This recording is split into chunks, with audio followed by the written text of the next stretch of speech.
नमस्कार, मैं हूं विकास कुमार और आप देख रहे हैं अपना खबर। और हमारी मौजूदगी है जो काराकाट लोकसभा के शुअरा हवाई अड्डे पर है और ऐतिहासिक शुअरा का ये हवाई अड्डा है और यहाँ पर ऐतिहासिक कार्यक्रम होने वाला है। मात्र एक दिन के बाद यहाँ पर देश के यशस्वी प्रधानमंत्री माननीय नरेंद्र मोदी जी का आगमन होने जा रहा है। जो काराकाट लोकसभा से एनडीए के समर्थित प्रत्याशी हैं उपेंद्र कुशवाहा, उनके समर्थन में यहाँ पर जनसभा करेंगे और देखना ये होगा कि उपेंद्र कुशवाहा के जन समर्थन के बाद कितना यहाँ पर चुनावी जो हवा चल रही है, कितना बदलाव होगा। बहरहाल हम दिखाएंगे कि ठीक सामने मेरे जो आप हाथों को देख रहे होंगे विपरीत दिशा की ओर हेलीपैड बना हुआ है। वहीं पर प्रधानमंत्री जी का जो है कि हवाई जहाज से वहाँ पे आएंगे और इसी हेलीपैड के उतरने के बाद इसी रास्ते से यहाँ पर अपनी सभा को संबोधित करेंगे। बहरहाल देखते हैं, सुरक्षा को लेकर के भी सुरक्षाकर्मी का पुख्ता इंतजाम है और जगह जगह सुरक्षाकर्मी मौजूद है और यहाँ पर जांच भी चल रही है। और आप देख सकते हैं कि बताया जा रहा है कि लाखों की भीड़ यहाँ पर होगी। परंतु सबसे दिलचस्प बात यह है कि जो काराकाट लोकसभा का सीट है, हॉट सीट बना हुआ है, कारण यहाँ पर पवन सिंह जो है यहाँ पर चुनाव लड़ रहे हैं और ऐसा बताया जा रहा है कि उपेंद्र कुशवाहा जो है अभी बैकफुट पर चल रहे हैं और उन्हीं को प्रचार प्रसार को लेकर के यहाँ पे आ रहे हैं। जो जनसभा होगी माननीय नरेंद्र मोदी की, तो देखना ये होगा कि हवाओं का मुख माननीय प्रधानमंत्री जी कितना मोड़ पाते हैं। ऐसे बताया जा रहा है कि अभी तक जो सर्वे बता रहा है इस क्षेत्र का कि उपेंद्र कुशवाहा को लेकर के त्रिकोणीय मुकाबला है, तो त्रिकोणीय मुकाबले में उपेंद्र कुशवाहा का स्थान कितना होगा यह बहरहाल बताना मुश्किल होगा। लेकिन जो भी अभी तक बीजेपी के नेता इस क्षेत्र में गुजरे हैं उनको खाली निराशा ही हाथ लगी है। कई गांवों में गए हैं तो उनके सामने ही पवन सिंह जिंदाबाद के नारे लगे हैं और यही कारण रहा है कि 25 तारीख को जब यहाँ पर नरेंद्र मोदी जी आएंगे तो पूरे काराकाट लोकसभा के जनता और बीजेपी नेताओं का इस पर नजर होगी कि नरेंद्र मोदी यहाँ पे आएंगे और उनके भाषण से कितनी जनता प्रभावित होगी और मूवमेंट करेगी। बहरहाल बात करेंगे नरेंद्र मोदी जी की, तो जहाँ जहाँ पर जाते हैं उनका अपना वर्चस्व रहता है और उनकी बातों में इतनी ताकत होती है कि हवाओं को रुख बदल मोड़ देते हैं। और यही कारण है कि उपेंद्र कुशवाहा अभी भी अस्वस्थ हैं और कह रहे हैं कि खेला तो 25 तारीख के बाद होगा, खेला जो है असली 25 तारीख के बाद पता चलेगा, इसीलिए भी वो भी एकदम न्यूटन है। तो 25 तारीख के बाद देखना ये होगा कितने हवाओं को मोड़ते हैं। बहरहाल एक बीजेपी के कार्यकर्ता है, हम बात करेंगे और जानेंगे कि किस प्रकार का कार्यक्रम है और कितने यहाँ पर जनसभा में लोग आएंगे। चैनल में भैया स्वागत है आपका। बहुत बहुत धन्यवाद। क्या नाम है भैया आपका? अंशु सिंह, मैं जिला संयोजक हूं और इस कार्यक्रम का सह प्रभारी भी हूं।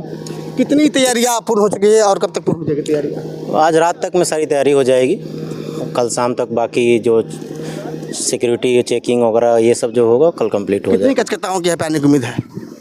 ऐसे तो मोदी जी की कार्यकर्ताओं की गिनती करना तो बहुत मुश्किल है, बट हमें उम्मीद है कि लाखों में रहेगी। लाखों में व्यवस्था रहेगी।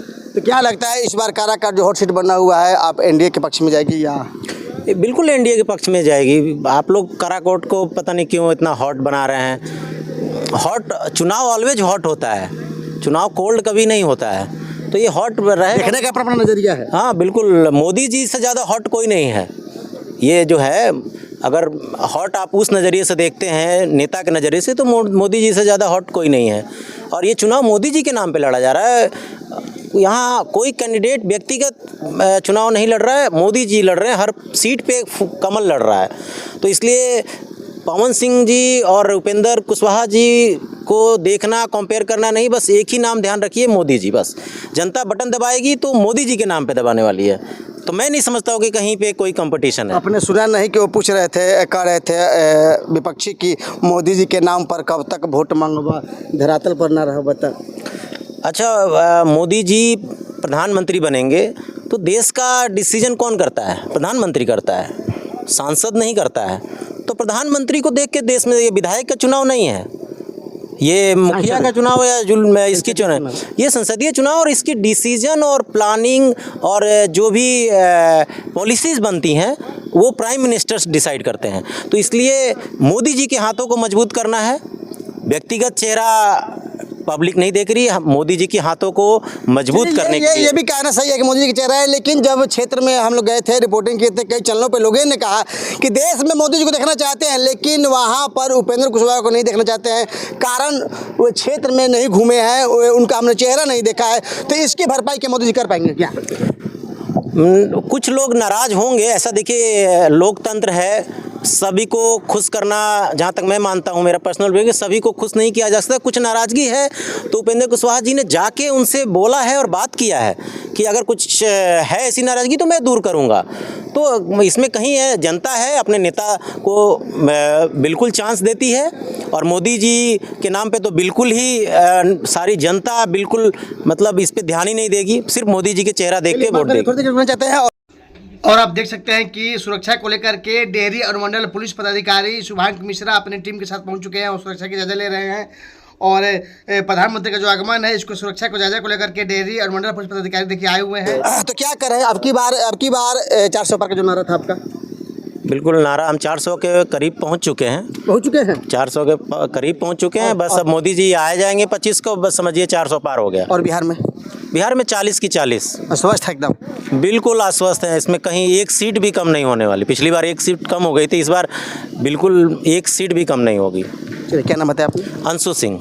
क्या कौन से पद हुआ? मैं जिला संयोजक हूँ रोहतास का। इस कार्यक्रम प्रभारी? हाँ, कार्यक्रम प्रभारी। चलिए, अंशु सिंह से बात कर रहे थे और हम और बराबर में बता दूं कि ये जो चुनाव की जो ये जनसभा होने वाली है नरेंद्र मोदी की, इसके बाद ये कयास लगाए जा रहे हैं कि शायद जो है हवाएं का रुख जो है उपेंद्र कुशवाहा की ओर मुड़े। लेकिन पवन सिंह के समर्थकों का भी कहना है या अन्य के समर्थकों का भी कहना है कि प्रधानमंत्री की जनसभा होने के बाद भी कुछ होने वाला नहीं है। बहरहाल क्षेत्र में जितने भी नेताएं गए हैं उनको मुंह की खानी के पड़ी है। तो देखना ये होगा कि उपेंद्र कुशवाहा को जीत सुनिश्चित करा पाते हैं नरेंद्र मोदी, या यूं ही तेज हवाओं के साथ, झोंकों के साथ बह जाते हैं। फिलहाल देखना होगा कि परसों जो कार्यक्रम होगा कितनी भीड़ लगती है और कितना इस कार्यक्रम के बाद उपेंद्र कुशवाहा को फायदा मिलता है।